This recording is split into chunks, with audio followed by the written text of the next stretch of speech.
माता पिता की पाठशाला यूट्यूब चैनल में आप सभी का स्वागत है। क्या आपका बच्चा एबीसी बोल लेता है? 1 से 100 तक गिनती भी सुना देता है? बहुत अच्छी बात है, लेकिन एक सवाल है। अगर उसके सामने 2 गेंदें रखी जाए तो क्या वह देखकर बता सकता है कि कौन सी बड़ी है और कौन सी छोटी? अगर उसे एक खाली और एक पानी से भरी बोतल दी जाए तो क्या वह अनुभव करके बता सकता है कि कौन सी भारी है? माता पिता कृपया ध्यान दीजिए। बच्चे का केवल सही उत्तर देना महत्वपूर्ण नहीं है, महत्वपूर्ण यह है कि उसने उत्तर तक पहुंचने के लिए देखा कितना, तुलना कैसे की और क्या सोचा। आज हम समझेंगे big small, tall short, long short, heavy light और मोर लेस जैसी छोटी दिखने वाली अवधारणाएं आपके बच्चे की सोचने की शक्ति की नींव कैसे तैयार करती है। नमस्कार माता पिता और शिक्षक साथियों, आज मैं आपसे प्रारंभिक शिक्षा से जुड़ी एक बहुत बड़ी महत्वपूर्ण बात करना चाहता हूं। अक्सर जब हमारा बच्चा 3, 4 या 5 वर्ष का होता है तो हमारी सबसे बड़ी चिंता क्या होती है? मेरा बच्चा एबीसी कब सीखेगा, गिनती कब बोलेगा, कविता कब याद करेगा? और जैसे ही बच्चा ए से जेड तक सुना देता है या 1 से 100 तक, 1 to 100 तक गिनती बोल देता है, हम बहुत खुश हो जाते हैं। लेकिन हमें स्वयं से एक प्रश्न पूछना चाहिए, क्या मेरा बच्चा केवल बोल रहा है या वास्तव में समझ भी रहा है? यही से प्रारंभिक शिक्षा को समझने की आवश्यकता है। बिग स्मॉल यानी बड़ा और छोटा, आपको ये 2 बहुत साधारण शब्द लग सकते हैं, लेकिन जब बच्चा अपने सामने रखी 2 गेंदों को ध्यान से देखता है और फिर बड़ी गेंद चुनता है तो वह केवल बिग शब्द नहीं सीख रहा होता, वह दोनों वस्तुओं को देख रहा है, उनके आकार की तुलना कर रहा है, अपने मस्तिष्क में अंतर पहचान रहा है और फिर निर्णय ले रहा है।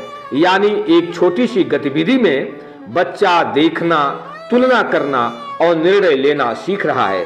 अब टाल और शार्ट को समझिए।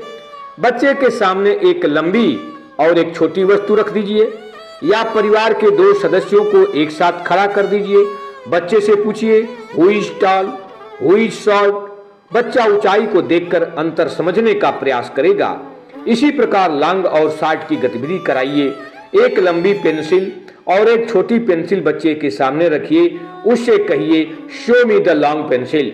अब ध्यान दीजिए, यदि बच्चा सही पेंसिल चुनता है तो उसने केवल अंग्रेजी का एक शब्द ही नहीं सीखा, उसने लंबाई की अवधारणा को समझना शुरू किया है।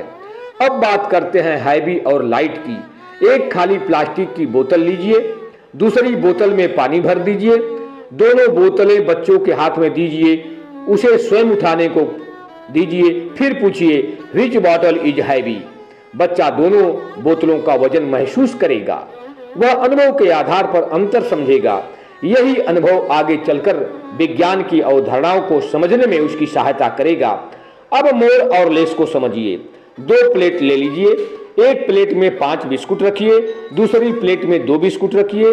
बच्चे से पूछिए which plate has more biscuit.